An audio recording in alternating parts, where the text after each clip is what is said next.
लोगों का vote list से नाम बाहर किया है, मतदान का अधिकार छीना गरीब व्यक्तियों से, उसको लेकर राहुल जी पुरजोर तरीके से जो आवाज़ उठा रहे हैं आम आवाम की, बिहार में इसका एक अच्छा मैसेज गया है। 22 लाख लोग जिस प्रकार से चुनाव आयोग बता रहा है कि भाई उनकी मृत्यु हो चुकी है, तो मैं ये उनसे ये चुनाव आयोग के जो इलेक्शन कमीशन के जो कमिश्नर हैं, मैं उनसे ये पूछना चाहता हूँ कि सर 22 लाख लोगों के मृत्यु प्रमाण पत्र जारी करें, और क्या एक भारत में जिस स्टेट से रहने वाला व्यक्ति दूसरे स्टेट में जाके अगर वो काम के सिलसिले में जाता है तो वो उससे वहाँ की वोट अधिकार मतलब नागरिकता छीनी जाएगी, जो राजीव जी ने किसी ज़माने में मतदान के अधिकार के रूप में युवाओं को दी थी।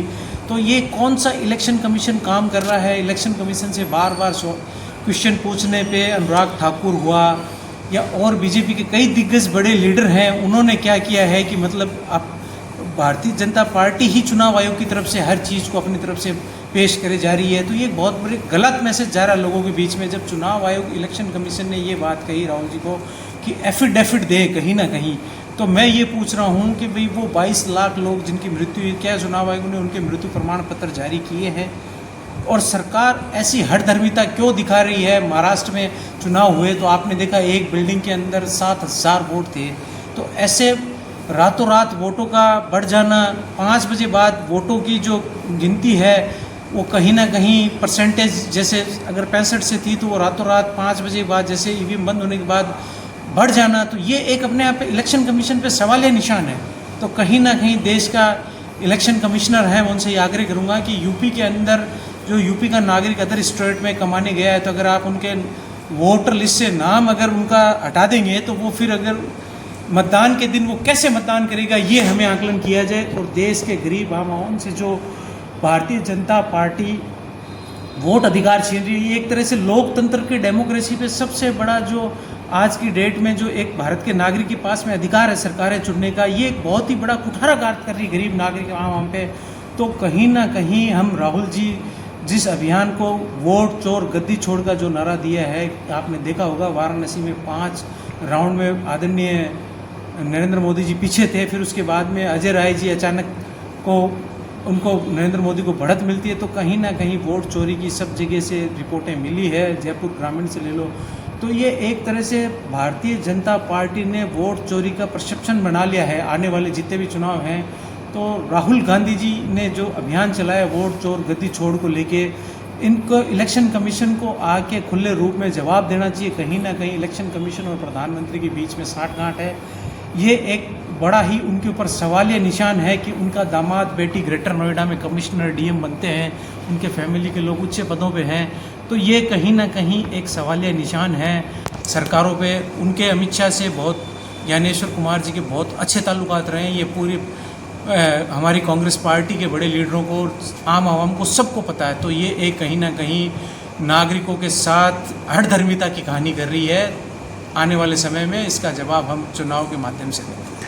जी से अपन एक दोबारा रूबरू होएंगे, उनसे एक बात पूछे कि जैसे कि अपन ने देखा है, लगातार देख रहे हैं कि एक बात है जैसे कि सुनने में ये आ रहा है कि जैसे कि बिहार में यूपी में मोदी जी के माँ के ऊपर टिप्पणी कांग्रेस वालों ने कोई टिप्पणी की थी, उसके बारे में आप क्या बताएंगे?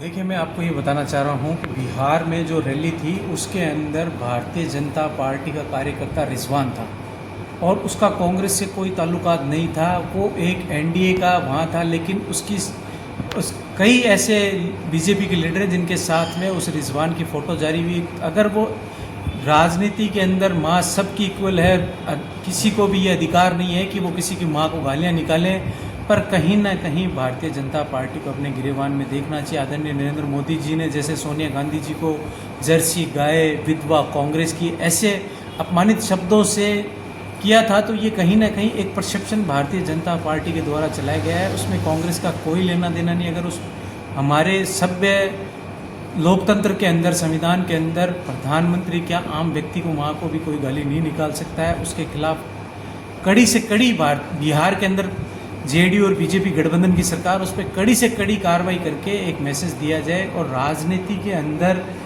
इन हल्के शब्दों का प्राइम मिनिस्टर को हो चाहे कोई भी व्यक्ति हो, ये इनको आज़ादी नहीं है किसी की माँ बहन को बाकी जिस प्रकार से मणिपुर में हमारी बहन बेटियों को निर्वस्त्र करके घुमाया उस समय नरेंद्र मोदी जी से आदरणीय, दुर्भाग्यपूर्ण प्रधानमंत्री उस स्टेट में नहीं जाते हैं जहां हमारी बहन बेटियों के साथ आरक्षण के रूप में, तो कहीं ना कहीं प्रधानमंत्री जी चुप हैं। तो ये चुप्पी बड़ी ही घातक बनती जा रही है। आज उन बातों को पिछले 2 साल से मणिपुर जल रहा है, लेकिन प्रधानमंत्री ने एक शब्द नहीं बोला, एक दिन भी नहीं गए।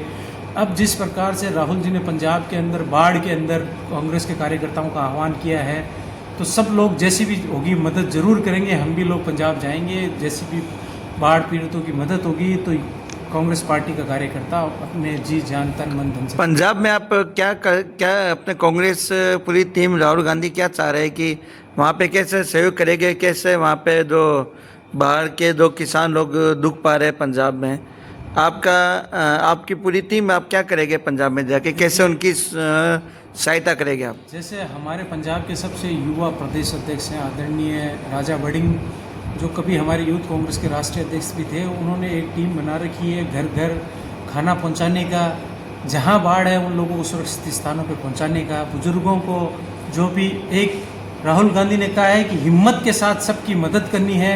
आज ये हमारा पंजाब एक भारत का बड़ा अभिन्न अंग है, हिस्सा है, जहाँ के लोग तकलीफ हैं, तो ये भारत में कल्चर रहा है। जब भी कोई स्टेट तकलीफ में आता है तो यूथ कांग्रेस और जितने भी और संस्थाएं हैं वो सब मदद के लिए तैयार अग्रसर हैं। हमने कभी राजनीतिक मादे के लिए, राहुल जी ने कभी भी अपना राजनीतिक फ़ायदा उठाने के लिए राजनीति नहीं की।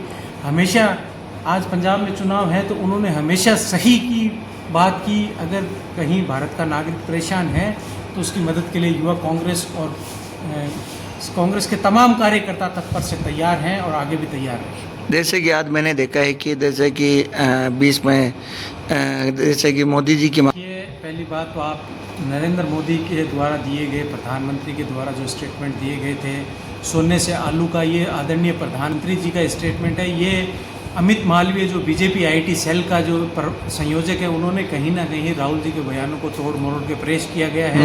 आप उठा के देखिए, अगर आपके पास वीडियो नहीं है तो मैं आपको वीडियो भेजूंगा। आदरणीय नरेंद्र मोदी के द्वारा किया गया था यह वक्तव्य कि भी आलू से सोना बनाने वाला, ये कहीं ना कहीं देश के प्रधानमंत्री राहुल गांधी को, इतने सालों से नेता प्रतिपक्ष को, एक पप्पू, एक विदेशी बार बाला सोनिया जी के बारे में ऐसे सब इस्तेमाल, कौन सी भारतीय जनता पार्टी कौन सी संस्कार की बातें कर रही है जो एक भारतीय जनता पार्टी अमित मालवीय सोनिया गांधी को ये कहता है कि वो बार बाला है? क्या वो राजीव गांधी जी की पत्नी नहीं है, देश के पूर्व प्रधानमंत्री की? वो हमारे भारत की नागरिक नहीं है? जिस देश में देवियां पूजी जाती है उस देश के पूर्व प्रधानमंत्री की पत्नी के बारे में ऐसे अपशब्दों का इस्तेमाल करना ये बहुत ही निंदनीय है। ये भारतीय जनता पार्टी संस्कारों की बात नहीं करे तो ही अच्छा है। बिल्कुल, बहुत बहुत धन्यवाद इकबाल जी। जैसे कि आपने पूरी बात, अपनी दिल की बातें आपने रखी, जैसे कि पंजाब में बाहर के बारे में भी आपने रूबरू हुए और बिहार में जो चुनाव के बारे में लगातार राहुल गांधी जी, इकबाल जी क्या कहना चाहेंगे आप? बिहार के युवाओं को जितना मतलब बेरोजगारी को लेके बिहार पुलिस ने, नीतीश की सरकार ने जिस प्रकार से युवाओं को अपने अधिकार लेने के लिए रोज़ पुलिस लाठीचार्ज कर रही है, हमने इतिहास में कभी नहीं देखा। युवाओं पे अत्याचार क्यों हो रहा है?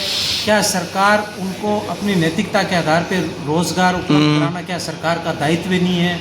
नीतीश और नरेंद्र मोदी जी कहीं ना कहीं देश को मुद्दों से भ्रमित कर रहे हैं। देश के अंदर मुद्दे बेरोजगारी, महंगाई का जो आंकड़ा देश में सबसे बड़ा है, इस युग में बिहार के युवाओं को सोचना पड़ेगा कि कहीं ना कहीं जो उनके अधिकारों के जो उनको रोज़गार दे सके ऐसी सरकार चुने।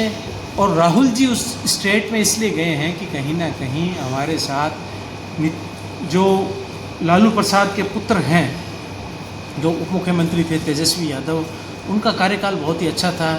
एक सरकार बनती है गठबंधन से तो हम ज़रूर युवाओं को रोज़गार जो वादा हमने किया वो पूरा करेंगे। और राहुल जी का राजनीतिक फ़ायदा उठाने का कभी कोई भी उद्देश्य नहीं। एक उन्होंने पहले भी किया था भारत जोड़ो अभियान, जिसमें हर जगह पे पैदल भारत में गए थे और उन्होंने बीकानेर में वो भारत जोड़ो अभियान में बीकानेर में पैदल नहीं आए।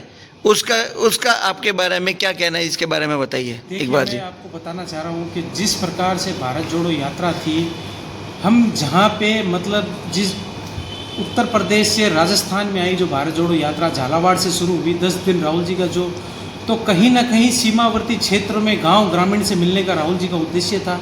शहरों में हमने जयपुर में एक बहुत बड़ी रैली की थी जिसमें राहुल जी के लिए सारे कार्यकर्ता आम आओ।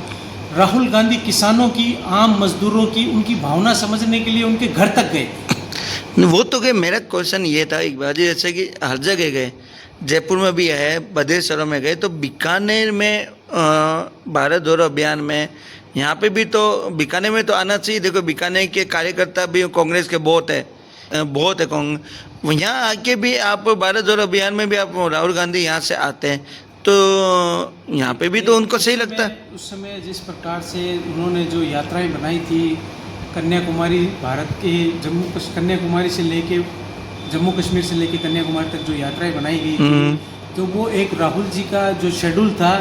और जब जब समय पे राहुल जी को जयपुर बीकानेर में आए, आपको पता हो तो 2 बारी उन्होंने पार्क पैराडाइज में राहुल जी ने मीटिंगें रखी है, युवाओं से मुलाकातें रखी है। और आने वाले समय में राहुल गांधी जी, हमने खुद ने उसमें पार्टिसिपेट किया। राहुल जी अच्छा काम कर रहे हैं और भविष्य में राहुल जी तैयार है। और हम अभी इस वोटर अधिकार यात्रा को लेके काफ़ी मतलब लोगों को जागरूक, अच्छा रिस्पॉन्स आ रहा है बिहार में। बिहार के अलावा भी वो क्या बीकानेर में भी आके ये रैली निकालने का प्रयास करेंगे? देखिए, जब कभी भी अभी राहुल जी का राजस्थान में कोई भी दौरा नहीं है। जैसे वोट चोर गद्दी छोड़ को लेके चूरू के अंदर हमारी आदरणीय प्रियंका गांधी जी आ रही हैं, राज्यसभा सांसद, और बड़ी स्तर पे बड़ी कार्यकर्ताओं की मीटिंग रखी है चूरू के अंदर, जिसके अंदर हम सब लोगों को वोट चोरी के गद्दी छोड़ का एक अभियान चलाएंगे राजस्थान में। अगर राहुल जी को आग्रह करेंगे तो राहुल जी अगर टाइम होगा तो जरूर आएंगे। मतलब उनका बीकानेर में आने की संभावना है और चूरू में उनकी बहन आएगी। हाँ जी, प्रियंका जी आएंगी। और उस समय भी उनका ये हुआ कि उनके आने की संभावना हुई तो वो भी चूरू भी आएंगे। राहुल जी को टाइम मिलेगा तो वो जरूर आएंगे, चूरू तक आएंगे। बीकानेर भी आने की कोई संभावना हो सकती है, नहीं हो सकती? एक बात संभाग जिस हिसाब से संभाग की रैलियां रखी जाती है, ये AICC का मामला, AICC तय करती है, उसके आधार पर ये चुनावी सभाएं आयोजित की जाती है। समय समय पे बीकानेर में राहुल जी आए हैं, आपको पता हो मेडिकल ग्राउंड के अंदर राहुल गांधी जी आए थे। तो ये एक समय के साथ में जिस हिसाब से अगर उनको, जैसे संसद नहीं चल रही है, जैसे संसद चलेगी तो राहुल जी को टाइम मिलना मुश्किल है। बहुत बहुत धन्यवाद इकबाल जी, आपने अपना समय निकाला और आपने बहुत बातें हमसे की और ऐसी ऐसी बातें हमसे रूबरू हुए।